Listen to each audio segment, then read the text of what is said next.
SCW here. Going to be talking a Monday Night Raw for you now. Going to give my thoughts on the show because I thought it was actually quite an eventful show this week, and I think there's a few takeaways that we can take from this week's edition of Monday Night Raw. We've got more or less the SummerSlam main event set up. We've got a new Raw Women's Champion, and it looks like we've got a Raw Tag Team title match as well set for the big show as well of the summer. So let's dive in and let's talk about Monday Night Raw for the next few minutes. Randy Orton's kicking off the show, coming out, cutting a promo, and more or less telling us the direction that we all expected anyway. Randy Orton versus Drew McIntyre for SummerSlam for the WWE Championship. Looks to be set in stone, doesn't it? It's not been actually officially announced just yet, but by God, it looks like it's going to be. And it's a worthy main event as well. Randy Orton has had an amazing 2020. Drew McIntyre as well has been killing it. He's made himself into a main event player in WWE in 2020. He's been WWE Champion since WrestleMania. It feels like the natural big match that would be worthy of a SummerSlam show. So I'm all in favour of this going on. It's something that we've predicted for the last few weeks here on the channel, so it's good to see that this match has actually come to fruition. Nia Jax made a return, which was a surprise to see her back in the mix, and she was pronouncing she should go for the Raw Women's Championship, and instead of her actually getting that wish, and granted, like Randy Orton seems to be, he's going to be getting his way, she didn't get it so lucky. Shayna Baszler, who's been making some noise the last couple of weeks, come out to actually say that no, she's going to be the one, and we see this two women brawl. They had a match later on in the same first hour, which didn't really get going, to be honest, but it was basically officials being pulled apart and being destroyed by the two ladies. It looks like it's good. Rather than just announcing that they're going to go for the championship and get it, yeah, someone should really rival it, and someone should really have rivaled Randy Orton, but as well, at least it's something different with the two championships, and what looks to be, as we see later on in Raw, we've actually got the two ladies, rather than being from nowhere, for the last number of weeks, so just going into the championship picture, they're probably going to have a program with each other, which is the difference between them and Randy Orton. So, for me, all in all, not a bad start for the show.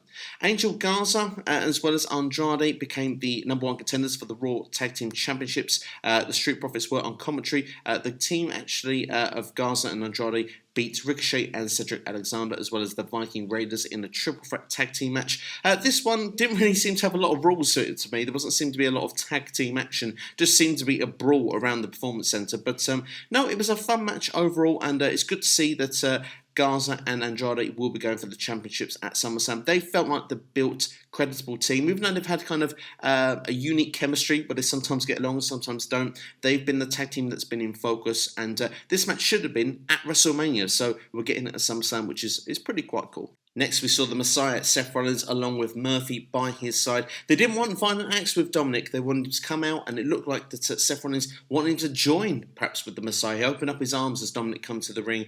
Dominic wasn't having none of it. He attacked Seth Rollins, led to a brawl, but of course, the Messiah and Murphy were on top. They didn't want it to be this way, apparently, and it looked like they were going to take out Dominic once and for all. Aleister Black come out to make the save, but of course, not after too long, the heels were back on top once again.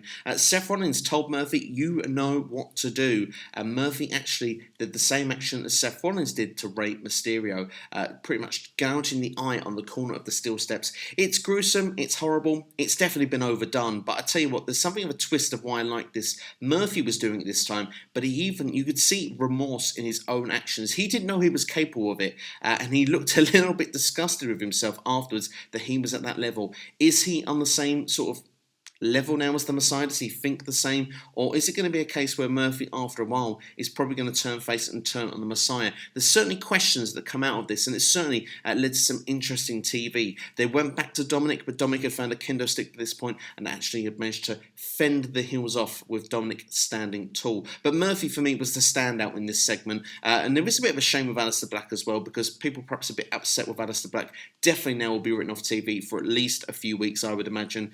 Aleister Black is not going to be the main event in WWE. It's a shame. I'm a big fan of his work. He's unique. He stands out. He's something different. The problem is, though, is that Vince just doesn't see it. And while Paul Heyman is no longer in charge of Raw, we have to just appreciate that Aleister Black, he had a good 12 or so months, had only lost 1 or 2 matches, but perhaps now it feels like things are going to be a little bit different going forward, sadly. It looks like that maybe his top run in WWE could fade to black, which is a pretty shame, really, because Aleister Black, as I say, he has the potential to be main event, in my opinion. He's someone that stands out, something special, but if Vince doesn't see it, it's just not going to happen. A little bit disappointed as well with the show next. We had Ali come out as part of the VIP lounge. We've seen it before, MVP trying to get people to join their Hurt Business. And don't get me wrong, I'm a big fan of what they're doing with the Hurt Business. But, I mean, if it's VIP, I mean, Ali's just come back. Yeah, Ali's a special talent. I'm a big fan of Ali. But they also offered Cedric Alexander, Apollo Crews. It seems like they're just offering people into this stable all the time. We had a match between Ali and Lashley, which for me is the real weakest point of the show. Because, yeah, it's a great match between the two guys. They had a solid encounter, but Ali's just come back and he's lost to the full Nelson. Lashley, of course, couldn't lose in this environment, but Ali shouldn't have either. They should have used this with Ali versus Shelton Benjamin instead, in my opinion. Ali could have picked up the victory and could have continued with his momentum. It just feels that big comeback and the rug has already been pulled from beneath him.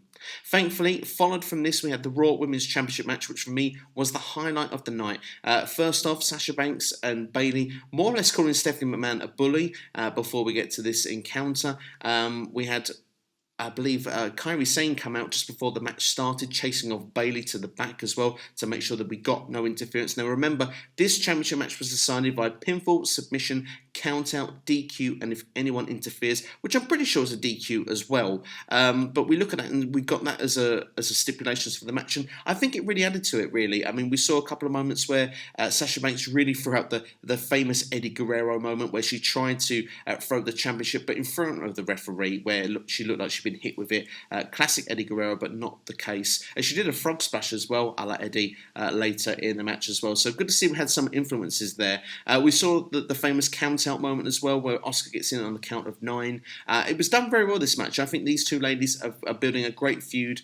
Great chemistry. I didn't like the Extreme Rules finish, as I've said multiple times, but from here, I like what they did here tonight. We thought we were going to get Asuka retaining. I didn't see this coming, I must admit. I was quite confident that Asuka was going to win this match, but instead, we saw the Titantron bit come up, and we see Bayley annihilate Kairi Sane to the point that she's screaming for Asuka. She can't handle anymore without Asuka's protection. She's clearly been beaten up to the point here she's been written off TV. Bayley as well gets a heat back from the previous week.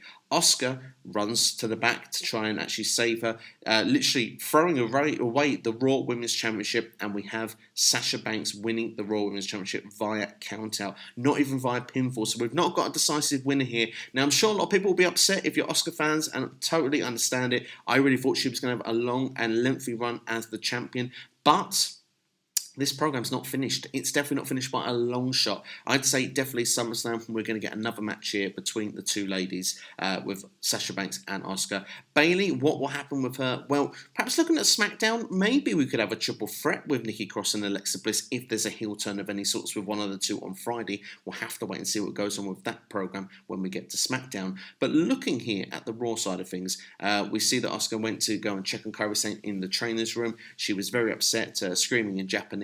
This rivalry, as I say, is not finished. The takeover may be complete for Bayley and Sasha Banks, but this storyline now sits very nicely. It was a great twist the way that they did it. They used the stipulation to get the result. Asuka hasn't lost clean here, so even though she's lost the championship, this is still far from over and looks to be a big match built for SummerSlam. So I'm excited to see where this is going to lead to going next. I'm guessing another match between the two ladies.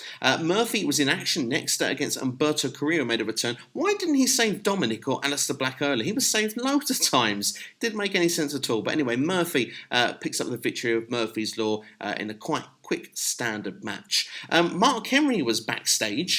He was with Drew McIntyre, and early in the evening was with a smiling Ruby Riott and Bianca Belair. What was he doing there? We're not quite sure. Same as Ron Simmons last week, but have you noticed both of them were both former Nation of Domination members? A bit of rumours going around that a Nation stable of 2020 could be on its way. Maybe there is something in this. We'll have to wait and see. Last but not least, we had the Drew McIntyre-Dolph Ziggler match, which was a non-title match after they'd advertised last week that it was going to be a championship match, and that Drew McIntyre could pick the stipulation. Extreme Rules match, but for both of them this time. I must admit, I didn't have as much interest in it this time around, purely because we didn't have the psychological edge like we had in the Women's Championship match earlier in the night, and as we had at Extreme Rules between these two. Of course, Drew McIntyre went to win the match to Claymore. Dolph Ziggler going through a table as well that was stationed in the corner to pick up the 1-2-3. Drew McIntyre posing at the end of the match, but of course then hit with an RKO from out of nowhere, and Randy Orton lifting up the championship perfectly building ourselves towards SummerSlam. So that is Raw there, summed up for you there. That's my takeaways, that's my thoughts on the show. I thought it was good. I think especially the finish there, we've ended nicely. We know what our main event is going to be. Like I say, we've got the Raw Tag Team Championships in a good direction.